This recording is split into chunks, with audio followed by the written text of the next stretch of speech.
أعوذ بالله من الشيطان الرجيم بسم الله الرحمن الرحيم ووهبنا له إسحاق ويعقوب كلا هدينا ونوحا هدينا من قبل ومن ذريته داود وسليمان وأيوب ويوسف وموسى وهارون وكذلك نجزي المحسنين صدق الله مولانا العلي العظيم وبلغنا نبيه ورسوله الكريم اور ہم نے اس کو اسحاق اور یعقوب عطا کیے، ہر ایک کو ہم نے ہدایت دی، اور نوح کو بھی ہم نے اس سے پہلے ہدایت دی، اور اس کی اولاد میں سے داؤد علیہ السلام کو اور سلیمان علیہ السلام کو اور ایوب کو اور یوسف کو اور موسیٰ کو اور ہارون کو، اور اسی طرح ہم بدلہ دیا کرتے ہیں نیکی کرنے والوں کو۔ محترم احباب، گزشتہ درس میں سیدنا ابراہیم علیہ نبینا علیہ الصلاۃ والتسلیمات، ان کے مختصر حالات زندگی میں نے ذکر کیا تھے۔ آج کے درس میں سیدنا اسحاق علیہ الصلاۃ والتسلیمات، ان کے حوالہ سے انشاءاللہ گفتگو کرنا ہے۔ یہ حضرت سیدنا ابراہیم علیہ السلام و تسلیمات کے صاحبزادے ہیں، اور عمر میں یہ صاحبزادوں میں سے دوسرے نمبر پر ہیں۔ حضرت ابراہیم علیہ السلام و تسلیمات کے صاحبزادے سیدنا اسماعیل علیہ السلام و تسلیمات، وہ عمر میں بڑے ہیں، اور سیدنا اسحاق علیہ السلام و تسلیمات یہ عمر میں چھوٹے ہیں۔ جب سیدنا اسماعیل علیہ السلام و تسلیمات پیدا ہوئے ہیں تو اس وقت حضرت ابراہیم علیہ السلام و تسلیمات کی عمر کو تقریباً 86 سال تورات کے بیان کے مطابق ہے، اور جب حضرت اسحاق علیہ السلام و تسلیمات پیدا ہوئے ہیں تو اس وقت حضرت ابراہیم علیہ السلام و تسلیمات کی عمر تورات کے بیان کے مطابق 100 سال ہے۔ ان کی والدہ حضرت سارہ رضی اللہ تعالی عنہا، ان کا نکاح حضرت ابراہیم علیہ السلام و تسلیمات سے پہلے ہوا ہے، اور جو دوسری اہلیہ حضرت اسماعیل علیہ السلام و تسلیمات کی والدہ حضرت ہاجرہ رضی اللہ تعالی عنہا ہیں، ان کا نکاح حضرت ابراہیم علیہ السلام و تسلیمات سے بعد میں ہوا ہے، لیکن اولاد اللہ نے ان کو پہلے عطا کی ہے اور ان کو بعد میں عطا کی ہے۔ تورات کے بیان کے مطابق جس وقت حضرت اسحاق علیہ السلام و تسلیمات پیدا ہوئے ہیں تو حضرت سارہ رضی اللہ تعالی عنہا، ان کی عمر بھی 90 سال ہو چکی تھی، گویا کہ حضرت ابراہیم علیہ السلام و تسلیمات سے 10 سال چھوٹی تھی۔ تورات کے اندر بھی اور قرآن حکیم کے اندر بھی یہ ذکر موجود ہے کہ سیدنا اسحاق علیہ نبینا علیہ السلام و تسلیمات، ان کی ولادت سے پہلے اللہ رب العزت نے فرشتوں کو بھیجا ہے بشارت دینے کے لیے، خوشخبری دینے کے لیے حضرت ابراہیم علیہ السلام و تسلیمات کے پاس کہ سارہ سے بھی آپ کی اولاد ہوگی۔ تورات میں آپ کا نام اسحاق ضاد کے ساتھ ملتا ہے، قرآن حکیم میں سین کے ساتھ اسحاق ہے، اور تورات کا کہنا یہ بھی ہے کہ یہ نام جو ہے یہ خود اللہ رب العزت کا تجویز کرتا ہے۔ اللہ رب العزت نے خود یہ نام حضرت ابراہیم علیہ الصلاۃ والتسلیمات کو بتلایا کہ اس بچے کا نام یہ رکھنا ہے آپ نے۔ قرآن حکیم کے اندر ایک لفظ آئے ہیں کہ فبشرناہا باسحاق، ہم نے ان کو اسحاق کی خوشخبری دی۔ تو یہاں پر اللہ رب العزت نے نام لیتے ہوئے یہ کہا کہ ہم نے اسحاق کی خوشخبری دی۔ اب اس کے مفہوم دونوں ہو سکتے ہیں کہ خوشخبری دیتے ہوئے ہم نے ساتھ یہ بتلا دیا کہ اس کا نام اسحاق ہوگا، ہم نے گویا کہ نام رکھا، اور یہ بھی اس کا مفہوم ہو سکتا ہے کہ وہ بچہ جب پیدا ہوا تو اس کے والدین نے اس کا نام اسحاق رکھا، لیکن اس اسحاق کی خوشخبری ہم نے پہلے دے دی۔ تو یہ دونوں امکان اس آیت مبارکہ کے لفظوں سے بن سکتے ہیں۔ یہ امکان بھی بن سکتا ہے کہ نام اللہ رب العزت کی طرف سے رکھا گیا ہو، اور یہ امکان بھی بن سکتا ہے کہ نام والدین نے رکھا ہو۔ فرشتے آئے تھے حضرت ابراہیم علیہ الصلاۃ والتسلیمات کے پاس خوشخبری لے کر، اور آئے انسانی شکل میں تھے۔ حضرت ابراہیم علیہ الصلاۃ والتسلیمات کے پاس جبریل امین اس سے پہلے بھی وحی لے کے آتے رہے ہیں، اور اس موقع پر بھی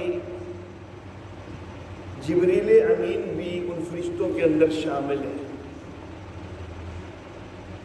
لیکن سیدنا ابراہیم علیہ الصلاۃ والتسلیمات انہوں نے پہچانا نہیں، حالانکہ فرشتے سامنے آئے ہیں۔ لوگ یہ بات کرتے ہیں کہ انبیاء عالم الغیب ہوتے ہیں، تو یہاں تو معاملہ غیب کا بھی نہیں ہے، بالکل سامنے فرشتے موجود ہیں، اور حضرت ابراہیم علیہ الصلاۃ والتسلیمات نے نہیں پہچانا کہ یہ فرشتے ہیں، انہوں نے ان کو انسان ہی سمجھا۔ تو معلوم ہوتا ہے کہ نبی عالم الشہادت بھی اتنے ہی ہوتے ہیں جتنا علم اللہ عطا کر دے۔ جو کچھ اللہ بتلا دے اس کا پتہ چلتا ہے، جو اللہ نہ بتلائیں تو وہ سامنے بھی موجود ہو تو تب بھی پتہ کوئی نہیں چلتا، اس کی پوری حقیقت واضح کوئی نہیں ہوتی۔ حضرت ابراہیم علیہ الصلاۃ والتسلیمات نے انسان سمجھا، ان کو نہیں محسوس ہوا کہ یہ فرشتے ہیں، جبریل بھی ان کے اندر ہیں۔ حضرت ابراہیم علیہ الصلاۃ والتسلیمات جلدی سے ایک بچھڑا ذبح کر کے بھون کے مہمان نوازی کے لیے لے آئے۔ اب یہ فرشتے ہیں، اور فرشتے جو ہیں نا یہ انسانی شکل میں بھی آ جائے نا تو وہ کچھ کھایا پیا نہیں کرتے۔ لوگ کہتے ہیں کہ نبی نور ہوتے ہیں، تو نور جو ہے وہ انسانی شکل میں بھی آیا ہے نا تو اس نے کھایا پیا نہیں ہے۔ اگرچہ تورات جو ہے اس کے اندر تعریفات ہوئی ہے کافی، تو تورات کے اندر یہ ہے کہ فرشتوں نے کھایا تھا، لیکن قرآن حکیم جو ہے وہ واضح کہتا ہے کہ انہوں نے ہاتھ نہیں بڑھایا، وہ نہیں کھا رہے تھے۔ اور ان کے نہ کھانے کی وجہ سے قرآن حکیم یہ بھی ذکر کرتا ہے کہ حضرت ابراہیم علیہ الصلاۃ والتسلیمات کو اپنے دل میں ڈر محسوس ہوا کہ یہ کیوں نہیں کھا رہے، کیونکہ میں تو مہمان نوازی کر رہا ہوں بڑے خلوص سے، تو ہو سکتا ہے ان کے دلوں میں میرے لیے کوئی دشمنی ہے، کوئی عداوت ہے، تو اس لیے میرے گھر سے کھانا نہیں چاہتے۔ تو حضرت ابراہیم علیہ الصلاۃ والتسلیمات دل میں ڈرے ہیں۔ جس وقت حضرت ابراہیم علیہ الصلاۃ والتسلیمات دل میں ڈرے ہیں، تو اب فرشتوں نے اپنا تعارف کروا دیا ہے کہ آپ کو ڈرنے کی ضرورت نہیں ہے، ہم انسان ہیں ہی نہیں کہ ہم کچھ کھائیں پیئیں، ہم تو فرشتے ہیں۔ اب جس وقت یہ فرشتے آئے ہیں، حضرت ابراہیم علیہ السلام نے بچھڑا ذبح کیا ہے، اس کا گوشت بنا ہے، پھر اس کو پکایا گیا ہے، بھونا گیا ہے، یہ سارا کچھ کرتے ہوئے کافی وقت گزرا ہے نا۔ تو فرشتے اس دوران بھی تو تعارف کروا ہی سکتے تھے کہ آپ کو یہ تکلف کرنے کی ضرورت کوئی نہیں ہے، ہم تو انسان ہے نہیں، ہم نے کھانا کوئی نہیں، آپ ہمارے لیے یہ سارا کچھ کر رہے ہیں۔ لیکن اللہ کا حکم نہیں نہ ہوا تو فرشتہ بول نہیں سکتا، جب اللہ کا حکم ہوگا تو فرشتہ بولے گا، جب تک اللہ نے نہیں حکم دیا تو فرشتہ بول بھی نہیں سکتا۔ اللہ اللہ، دیکھتے رہیے خاموشی سے فرشتے، اللہ اللہ۔ اللہ رب العزت نے واضح کرنا تھا کہ نبی عالم الغیب نہیں ہوتے، اگر عالم الغیب ہوتے تو ان کو پتہ چل جاتا کہ یہ فرشتے ہیں اور انہوں نے کھانا پینا کچھ نہیں ہے، تو میرا بچھڑا بھون کر لانا تو وہ اس کی کوئی ضرورت نہیں ہے۔ بہرحال فرشتوں نے تعارف کروایا کہ ہم تو انسان نہیں ہیں، فرشتے ہیں، اور پھر ساتھ خوشخبری دی کہ ہم آپ کو بیٹے کی خوشخبری دینے کے لیے آئے ہیں۔ اللہ اللہ، اللہ رب العزت نے ارشاد فرمایا کہ جس وقت فرشتوں نے یہ بات کہی نا، تو حضرت سارہ رضی اللہ تعالی عنہا وہ تھوڑا ہنس پڑی کہ جوانی کے اندر تو میری اولاد ہوئی کوئی نہیں، اب میں بھی 90 سال کی ہو چکی، میرا خامد بھی 100 سال کا ضعیف ہو چکا، بوڑھا ہو چکا، تو بھلا اب کیسے اولاد ہوگی؟ تو وہ تھوڑا ہنسی ہیں۔ لیکن فرشتے نے جو ہے وہ اطلاع دی کہ یہ تو اللہ کی طرف سے ہو کے رہے گا، یہ اللہ کا فیصلہ ہے۔ اور اللہ رب العزت نے سورہ ہود کے اندر اس کا تذکرہ فرمایا کہ رحمت اللہ وبرکاتہ علیکم اہل البیت انہ حمید مجید، کہ اللہ کی رحمت ہے اور اللہ کی برکتیں ہیں تم پر اے گھر والوں، بے شک وہ تعریفوں والا ہے، بزرگی والا ہے۔ اب یہاں پر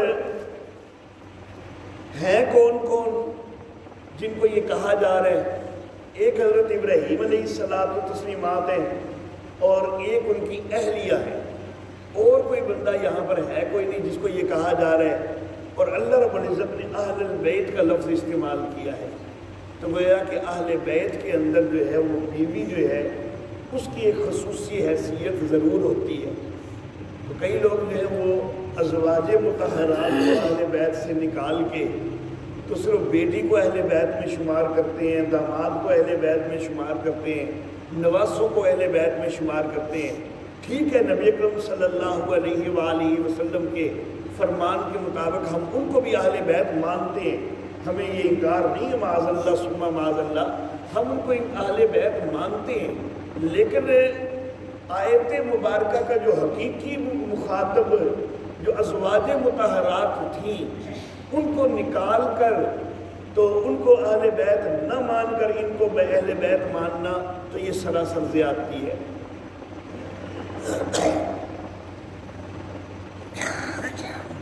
سورہ زاریات میں جب اللہ رب العزت نے اس واقعہ کا تذکرہ فرمایا ہے تو وہاں پر ہنسنے کے بجائے ایک اور لفظ جو ہے وہ سامنے آتا ہے کہ فسکت وجہہا، اپنے چہرے کو پیٹا۔ تو لفظی معنی تو یہی بنتا ہے کہ اپنے چہرے کو پیٹا۔ اب اس سے جو ہے وہ لوگ وہ پیٹنے کے اوپر بھی دلیلیں بنانے لگ جاتے ہیں کہ دیکھو جی حضرت ابراہیم علیہ السلام کی بیوی حضرت سارہ، ان کو جس وقت خوشخبری دی گئی تو وہ چہرہ انہوں نے پیٹا ہے۔ تو بھائی کیا پیٹنا جو ہے وہ خوشخبریوں پہ ہوا کرتا ہے؟ وہ تو ماتم پر ہوا کرتا ہے نا پیٹنا۔ تو یہاں پر چہرے پہ ہاتھ مارنا، یہ تعجب کے ساتھ ہاتھ مارنا ہے، وہ کوئی ماتم والا پیٹنا یہاں پر مراد کوئی نہیں ہے۔ تو تعجب سے انہوں نے چہرے پہ ہاتھ مارا کہ ہیں یہ کیسے ہو جائے گا، اب میری کیسے اولاد ہو جائے گی، میں 90 سال کی بڑھیا ہو چکی، میرا خاوند 100 سال کا بوڑھا ہو چکا، تو اب کیسے آئے گی؟ تو یہ تو انہوں نے صرف تعجب کے ساتھ اپنے چہرے پہ ہاتھ مارا کہ یہ کیسے ہوگا. اور اس کو جو ہے وہ اللہ رب العزت نے اس چیز سے تعبیر کیا کہ فسکت وجہہا، تو اس کو لوگوں نے جو ہے وہ ماتم کے اوپر دلیلیں بنانا شروع کر دیا، پیٹنے کے اوپر دلیلیں بنانا شروع کر دیا. بہرحال اللہ رب العزت نے یہ بشارت والا واقعہ قرآن حکیم میں سورہ ہود کی آیت نمبر 69 سے 73 میں بھی ذکر کیا ہے، سورہ زاریات کی آیت نمبر 28 سے 30 تک میں بھی ذکر کیا ہے، سورۃ الحجر میں آیت نمبر 52 سے 56 تک بھی اللہ رب العزت نے ذکر کیا ہے. یہی فرشتے جو ہیں جو حضرت ابراہیم علیہ السلام کے پاس آئے ہیں، تو یہ پھر حضرت ابراہیم علیہ السلام کو یہ خوشخبری دینے کے بعد، حضرت اسحاق علیہ السلام کی خوشخبری دینے کے بعد یہ فرشتے پھر قوم لوط کی طرف گئے ہیں، سدوم اور عمورہ کی بستیوں کی طرف گئے ہیں، اور ان کے اوپر جو ہے وہ اللہ کا عذاب جو ہے وہ ان کے ذریعے نازل ہوا ہے.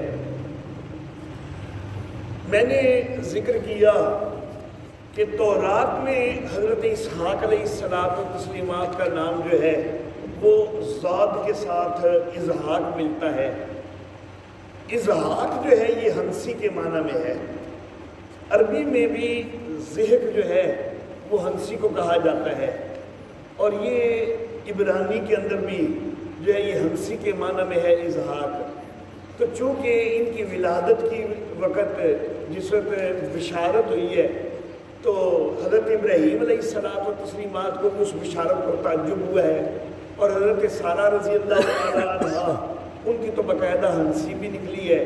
تو اس وجہ سے ان کا نام جو ہے وہ اسحاق جو ہے وہ رکھا گیا کہ جن کی ولادت کی خوشخبری پا کر تو ان کی والدہ ہنسی ہیں. اللہ اللہ. موجودہ تورات جو ہے اس میں بڑی ساری تعریفات ہو گئیں، لیکن بڑی ساری تعریفات کے باوجود آج تک بھی موجودہ تورات کے اندر بھی نبی اکرم صلی اللہ علیہ وآلہ وسلم کے حوالہ سے کئی بشارات موجود ہیں. ان بشارات میں سے ایک بشارت جو ہے حضرت اسحاق علیہ السلام اور حضرت اسماعیل علیہ السلام ان کی آگے نسل کے متعلق ہے، جو موجودہ تورات کے اندر موجود ہے. تورات کی کتاب پیدائش 17واں باب آیت نمبر 15 اور 16، اس میں حضرت اسحاق علیہ السلام کے حوالہ سے حضرت ابراہیم علیہ السلام کو ایک بشارت دی گئی ہے، اور خدا نے ابراہیم سے کہا کہ ساری جو تیری بیوی ہے سو اس کو ساری نہ پکارنا، اس کا نام سارا ہوگا، اور میں اسے برکت دوں گا اور اس سے بھی تجھے ایک بیٹا بخشوں گا. یقیناً میں اسے برکت دوں گا کہ قومیں اس کی نسل سے ہوں گی. یہ حضرت اسحاق علیہ السلام کی خوشخبری دی جا رہی ہے، اور ساتھ کہا جا رہا ہے کہ قومیں اس کی نسل سے ہوں گی. تو یہ لفظ جو ہے اس کے اوپر ذرا توجہ رکھنی ہے. قومیں اس کی نسل سے ہوں گی اور عالم کے بادشاہ اس سے پیدا ہوں گے. تو یہ 17ویں باب کی آیت نمبر 15 اور 16 کے اندر یہ بشارت ہے.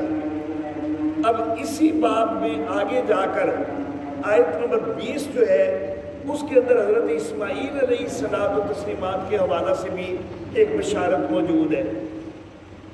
اور اسماعیل کے حق میں بھی میں نے تیری دعا سنی، دیکھ میں اسے برکت دوں گا اور اسے برومند کروں گا اور اسے بہت بڑھاؤں گا، اور اس سے 12 سردار پیدا ہوں گے اور میں اسے بڑی قوم بناؤں گا. اب دیکھیں حضرت اسماعیل علیہ السلام عمر میں بڑے ہیں، وہ پہلے پیدا ہوئے. حضرت اسحاق علیہ السلام عمر میں چھوٹے ہیں، وہ بعد میں پیدا ہوئے. لیکن خوشخبری جو تورات میں ذکر ہوئی ہے نا، حضرت اسحاق علیہ السلام کے حوالہ سے 15ویں اور 16ویں آیت میں، اور حضرت اسماعیل علیہ السلام کے حوالہ سے اسی باب کی 20ویں آیت میں خوشخبری آئی ہے تو گویا کہ اسحاق علیہ السلام کے متعلق خوشخبری پہلے اور اسماعیل علیہ السلام کے متعلق خوشخبری بعد میں۔ اس سے معلوم ہوتا ہے کہ جو اسحاق علیہ السلام اگرچہ عمر میں چھوٹے ہیں لیکن ان کی وجہ سے جو خوشخبری جو ہے وہ جو سامنے آنی ہے، وہ جو پوری ہونی ہے نا، تو وہ پہلے پوری ہوگی۔ اس لیے اللہ رب العزت نے تورات میں اس کا ذکر پہلے کیا ہے، اور جو اسماعیل علیہ السلام کے حق میں خوشخبری ہے، بشارت ہے، تو اس میں پورا ہونا ہے بعد میں۔ تو اس لیے تورات کے اندر اس کا تذکرہ بعد میں آیا ہے، حالانکہ اسماعیل علیہ السلام بڑے تھے، اسحاق علیہ السلام چھوٹے تھے۔ اگر اس ترتیب کا لحاظ ہوتا تو پھر اسماعیل علیہ السلام کے متعلق خوشخبری پہلے ذکر ہوتی اور اسحاق علیہ السلام کے متعلق خوشخبری بعد میں ذکر ہوتی، لیکن شاید اس لیے کہ چونکہ یہ خوشخبری اسحاق علیہ السلام کے حوالہ سے جو ہے وہ پہلے پوری ہونی تھی اور اسماعیل علیہ السلام کے حوالہ سے خوشخبری بعد میں پوری ہونی تھی، تو اس لیے اللہ نے ترتیب ذکر کرنے میں یہ رکھی ہے۔ اب اسحاق علیہ السلام کے حوالہ سے خوشخبری ہوئی نا، تو اس میں آیا کہ قومیں اس کی نسل سے ہوگی، وہاں پر ایک قوم کا تذکرہ نہیں ہے، اور قومیں کے لفظ کے ساتھ بڑے ہونے کا کوئی تذکرہ نہیں، قوم کے بڑے ہونے کا کوئی ذکر نہیں ہے۔ لیکن جب اسماعیل علیہ السلام کے ساتھ خوشخبری آئی ہے، ان کے متعلق خوشخبری آئی ہے، تو وہاں پر ہے کہ میں اسے بڑی قوم بناؤں گا۔ یہاں پر قومیں نہیں کہا، قوم کہا، اور اس کے ساتھ بڑی کا لفظ بھی استعمال کیا ہے۔ تو معلوم ہوتا ہے کہ اسحاق علیہ الصلاۃ و تسلیمات کی نسل میں کئی قومیں آنی ہیں، جیسا کہ تورات میں خوشخبری ہے۔ اسماعیل علیہ السلام کی نسل میں ایک قوم بنے گی اور ہوگی وہ بڑی قوم۔ تو اسماعیل علیہ السلام کی نسل میں کئی نبی آئے ہیں، اور اسحاق علیہ السلام کی نسل میں کئی نبی آئے ہیں، تو ہر نبی کی جو امت ہے وہ ایک قوم ہوا کرتی ہے۔ تو اسحاق علیہ السلام کی نسل میں گویا کہ کئی قومیں آ گئی، تو جو اسماعیل علیہ السلام کی نسل میں پھر ایک بڑی قوم آنی ہے، تو وہ واحد نبی اکرم صلی اللہ علیہ وآلہ وسلم ہے جو اسماعیل علیہ السلام کی نسل میں پیدا ہوئے ہیں، اور وہ اللہ کے نبی ہیں۔ حضرت اسماعیل علیہ السلام کی نسل میں اور کوئی نبی نہیں آیا، تو جب اور کوئی نبی نہیں آیا، حضرت محمد عربی صلی اللہ علیہ وآلہ وسلم ہی وہ واحد ہیں جو اس پیشین گوئی کا مصداق ہے، تو یہ تورات کے اندر واضح پیشین گوئی ہے۔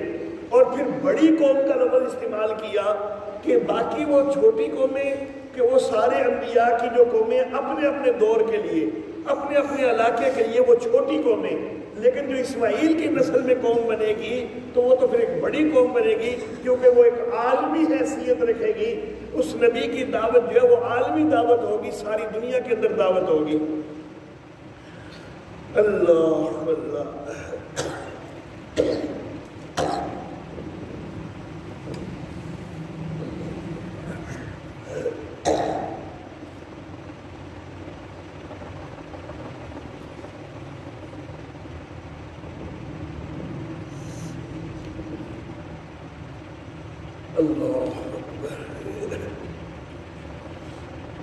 ہمارا اہل اسلام کا یہ ایک نظریہ ہے کہ اللہ رب العزت نے سیدنا ابراہیم علیہ الصلاۃ و تسلیمات کی جو دیگر آزمائشیں کی ہیں، ان کے علاوہ ایک آزمائش یہ بھی تھی کہ اپنے بیٹے کے گلے پر چھری چلانے کا حکم ہوا، اور حضرت ابراہیم علیہ الصلاۃ و تسلیمات نے اپنے بیٹے حضرت اسماعیل علیہ السلام کے گلے پر چھری چلائی۔ آگے اللہ رب العزت نے ذبح نہیں ہونے دیا، چھری کو کام نہیں کرنے دیا۔ ہمارا نظریہ یہ ہے کہ حضرت اسماعیل علیہ السلام سے متعلق ہے یہ واقعہ، لیکن واقعہ ہے نا بڑی اہمیت والا، تو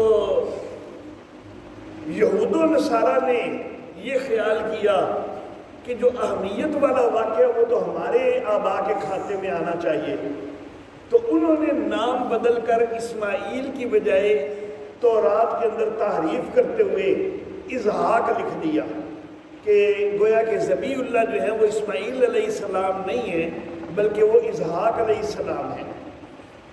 لیکن تحریف کرنے کے باوجود انہوں نے تعریف کی، نام تو بدل دیا، لیکن تعریف کرتے ہوئے شاید مت ماری گئی۔ تعریف کرنے کے باوجود ایک بڑا واضح اشارہ، اور وہ بھی ایک دفعہ نہیں 3 دفعہ اسی واقعہ کی تفصیل میں تورات میں آج تک بھی موجود ہے۔ میں یہ پہلے بات ذکر کر چکا ہوں کہ اسحاق علیہ السلام چھوٹے ہیں، اسماعیل علیہ السلام بڑے ہیں، اور 14 سال کا فرق ہے دونوں میں۔ اسماعیل علیہ السلام 14 سال بڑے ہیں۔ اگر ایک آدمی اس کے بیٹے ہوں 2 یا 3 یا 4 یا کتنے بھی زیادہ، تو کیا ان کے بیٹوں کو اکلوتا کہا جاتا ہے؟ کسی بیٹے کو بھی اکلوتا تو نہیں نہ کہا جاتا۔ اکلوتا کس وقت کہا جاتا ہے؟ جب بیٹا ایک ہو۔ تو گیا کہ حضرت ابراہیم علیہ السلام کا بیٹا جب اسماعیل تھا نا اکیلا، تو اس وقت تو کہا جا سکتا تھا کہ یہ اکلوتا بیٹا ہے۔ جب اسحاق پیدا ہو گئے تو پھر اب نہ اسماعیل علیہ السلام کو اکلوتا کہا جا سکتا ہے، نہ اسحاق علیہ السلام کو اکلوتا کہا جا سکتا ہے۔ اب تو 2 ہو گئے۔ اکلوتا تو ہوتا ہے وہ بیٹا کہ جو ہو ہی ایک، اس کے ساتھ کوئی اور بیٹا نہ ہو، اس کو اکلوتا کہتے ہیں۔ تو گویا کہ اکلوتا اگر کوئی حضرت ابراہیم علیہ السلام کی نسل میں سے، ان کی اولاد میں سے رہا ہے نا، تو وہ اسماعیل رہے ہیں۔ اسحاق تو اکلوتے ہو ہی نہیں سکتے۔ 14 سال تک اسماعیل اکلوتے بیٹے رہے ہیں۔ اس کے بعد اسحاق پیدا ہوئے تو یہ اکلوتا پن جو ہے یہ ختم ہو گیا۔ اب یہ اکلوتا کا لفظ بھی تورات میں موجود تھا کہ اکلوتے بیٹے کو جو ہے نا وہ چھری چلائی گئی ہے۔ تو نام تو غلطی سے جو ہے نا تعریف سے انہوں نے تبدیل کر دیا، لیکن یہ اکلوتا کا لفظ 3 دفعہ موجود تھا، اس کو مٹانا یاد نہیں رہا۔ پیدائش کا 22واں باب آیت نمبر 1 اور 2۔ ان باتوں کے بعد یوں ہوا کہ خدا نے ابراہیم کو آزمایا اور اسے کہا، اے ابراہیم۔ اس نے کہا، میں حاضر ہوں۔ تب اس نے کہا کہ تو اپنے بیٹے اسحاق کو جو تیرا اکلوتا ہے اور جسے تو پیار کرتا ہے ساتھ لے کر موریا کے ملک میں جا، اور وہاں اسے پہاڑوں میں سے ایک پہاڑ پر جو میں تجھے بتاؤں گا سوختنی قربانی کے طور پر چڑھا۔ پھر اسی باب کی آیت نمبر 11 اور 12 کے اندر، تب خداوند کے فرشتہ نے اسے آسمان سے پکارا کہ اے ابراہیم، اے ابراہیم۔ اس نے کہا، میں حاضر ہوں۔ پھر اس نے کہا کہ تو اپنا ہاتھ لڑکے پر نہ چلا اور نہ اس سے کچھ کر، کیونکہ میں اب جان گیا کہ تو خدا سے ڈرتا ہے، اس لیے کہ تو نے اپنے بیٹے کو بھی جو تیرا اکلوتا ہے مجھ سے دریغ نہ کیا۔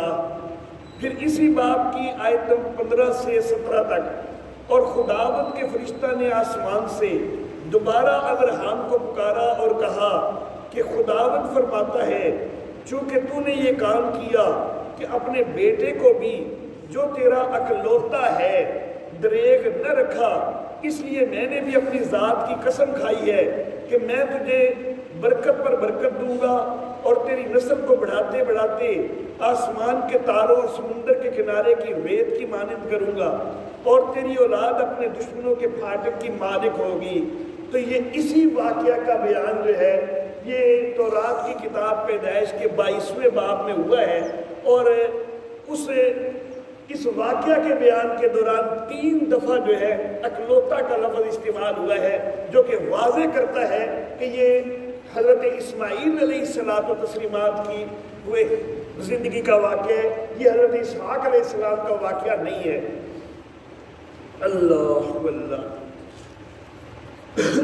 تورات کے اندر حضرت سیدنا اسحاق علیہ السلام و تسلیمات ان کی زندگی کے حوالے سے کچھ اور واقعات بھی ذکر ہے، لیکن ان میں سے کچھ واقعات ایسے ہیں کہ جو ایک نبی کی ذات کے لائق ہے ہی نہیں، اور ان کے اندر حضرت اسحاق علیہ السلام کی بھی، پھر آگے ان کی اولاد حضرت یعقوب علیہ السلام کی بھی توہین بنتی ہے۔ تو وہ تو سراسر تعریفات کا جو ہے نا وہ نتیجہ ہے۔ وہ تعریفات کے ساتھ وہ واقعات تورات کے اندر شامل کیے گئے ہیں، کیونکہ اللہ کے کسی نبی کے لیے کوئی توہین آمیز واقعہ منسوب کرنا تو یہ اللہ رب العزت کی کسی کتاب کے اندر حقیقت میں ہو ہی نہیں سکتا۔ تو یہ تو تورات کے اندر جو ہے نا وہ تعریفات ہیں۔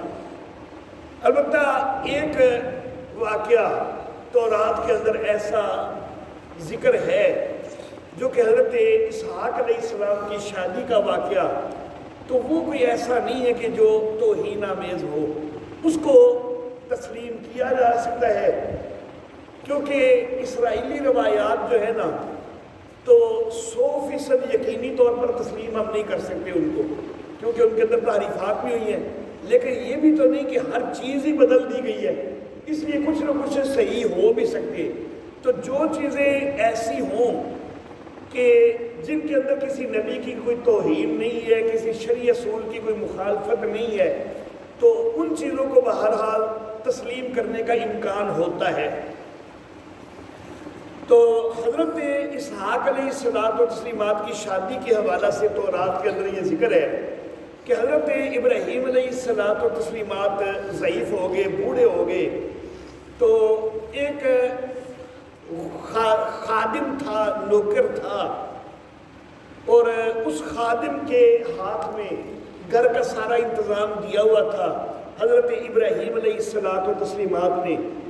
جس وقت آپ بوڑھے ہو گئے ہیں، ضعیف ہو گئے ہیں، تو آپ نے اس خادم سے، اس نوکر سے یہ کہا کہ میں تم سے ایک وعدہ لینا چاہتا ہوں، میرے ساتھ ایک وعدہ کرو کہ اسحاق کی شادی کرنی ہے، تو میں جس علاقے میں رہ رہا ہوں، کنعان کے علاقے میں، تو یہاں کی کسی لڑکی سے شادی نہ کرنا، بلکہ میرے آبائی علاقے میں جاؤ اور میرے آبائی علاقے میں میرے رشتہ داروں میں سے کوئی لڑکی جو ہے وہ اسحاق کے لیے منتخب کرو اور اس کے ساتھ جو ہے وہ اسحاق کی شادی کرو۔ نوکر نے، خادم نے جو ہے وہ سوال کیا کہ حضرت اسحاق علیہ السلام کو بھی ساتھ لے جاؤں، تو ابراہیم علیہ السلام نے سختی سے منع کیا کہ نہیں، اس کو لے کے نہیں جانا، تم خود اکیلے جاؤ اور جا کے وہاں پر میرے عزیز اقارب جو ہیں، میرے رشتہ دار جو ہیں، ان کو جا کے میرا پیغام دو اور وہاں سے جو ہے وہ کوئی لڑکی منتخب کر کے تم لے آؤ اور اس کا نکاح اسحاق کے ساتھ کروا دو۔ تو پھر وہ نوکر، وہ خادم گیا، وہ آبائی علاقے میں پہنچ کے ایک چشمے کے اوپر جو ہے اس نے پڑاؤ کیا، چشمے کے پاس وہ رکا اور اس نے ایک دعا کی۔ یہ تورات کا سارا بیان جو ہے وہ ذکر کر رہا ہوں۔ اس نے ایک دعا کی کہ میں نے لڑکی منتخب کرنی ہے، تو یا اللہ جس لڑکی کو میں یہ کہوں کہ مجھے پانی پلا دے، تو آگے وہ لڑکی یوں کرے کہ وہ مجھے بھی پانی پلائے اور پھر وہ مزید یہ کہے کہ میں تو آپ کے اونٹوں کو بھی پانی پلا دیتی ہوں، پھر وہ میرے اونٹوں کو بھی پانی پلا دے، تو یہ معاملہ ہو جائے نا، تو یا اللہ وہ بیٹی، وہ بچی وہ ایسی ہو کہ جو اسحاق علیہ السلام کی بیوی بنے۔ اگر یہ واقعہ ہو جائے تو وہ بچی جو ہے وہ اسحاق علیہ السلام کے لیے میں منتخب کروں اور اس کی پھر اسحاق علیہ السلام سے شادی کے یا اللہ وہ اسباب پیدا کر دینا۔ تو یہ دعا کر کے وہ خادم بیٹھ گیا۔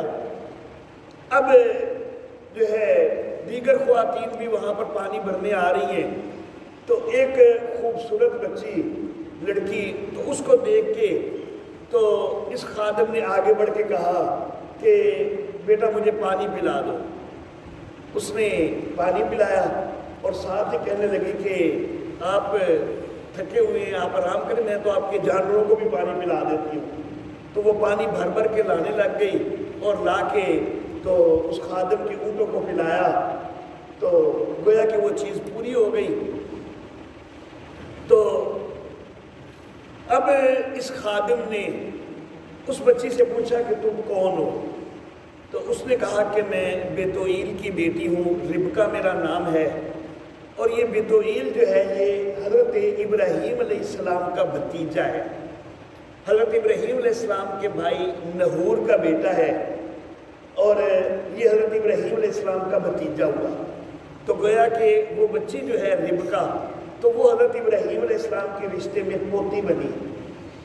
حضرت ابراہیم علیہ السلام کی، جیسا کہ میں نے پہلے بتلایا کہ اپنی اولاد جو ہے وہ ہوئی ہے بڑھاپے میں، تو اتنی دیر میں وہ جو ہے نا وہ جو بھائی ہے نحور، اس کی اولاد جو ہے وہ پوتی بھی جوان ہو گئی ہے۔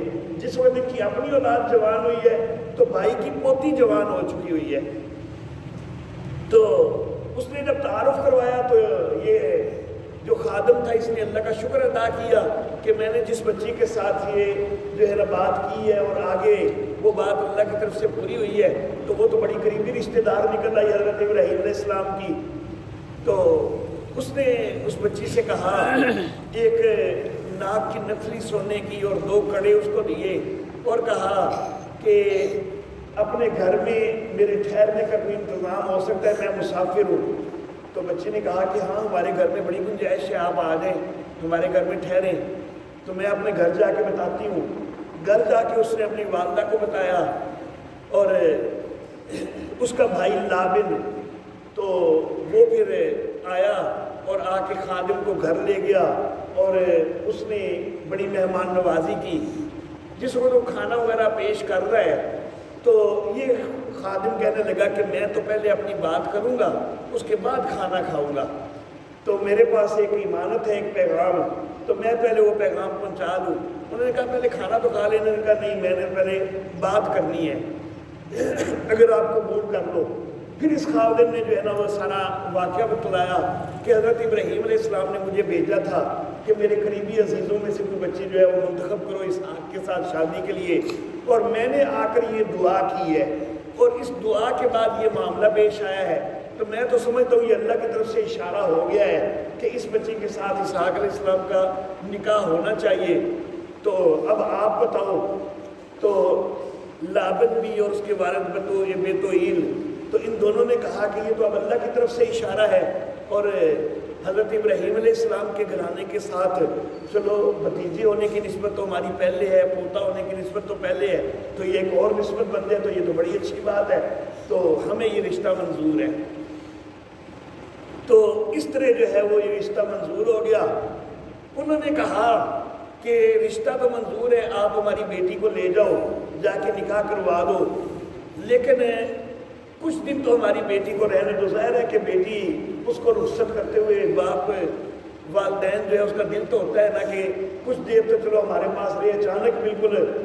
تو اس نے کہا کہ خادم نے کہا کہ نہیں یہ اللہ کی طرف سے اشارے کے ساتھ سارا معاملہ ہوا ہے، تو آپ اس کے اندر زیادہ تاخیر نہ کریں، مجھے اجازت دیں۔ تو اگلے دن ہی جو ہے نا وہ بیٹی کو جو ہے نا وہ لے کے، کیونکہ والدین نے پھر بیٹی سے رائے معلوم کی کہ بیٹی یہ سارا معاملہ ہوا ہے اور یہ اللہ کی طرف سے ایک اشارہ بھی موجود ہے، تو بیٹی نے کہا کہ ٹھیک ہے میں تو پھر ابھی جانے کے لیے تیار ہوں۔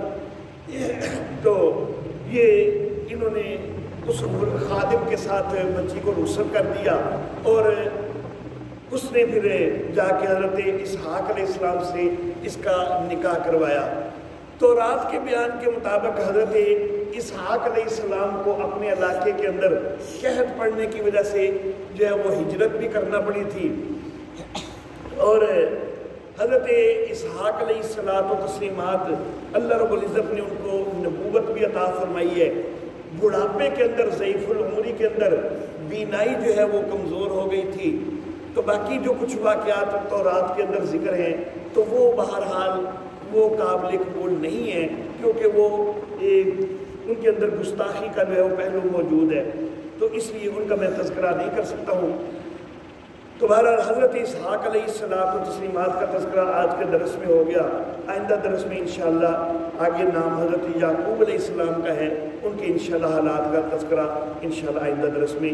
وآخر دعوانا ان الحمد للہ رب العالمین۔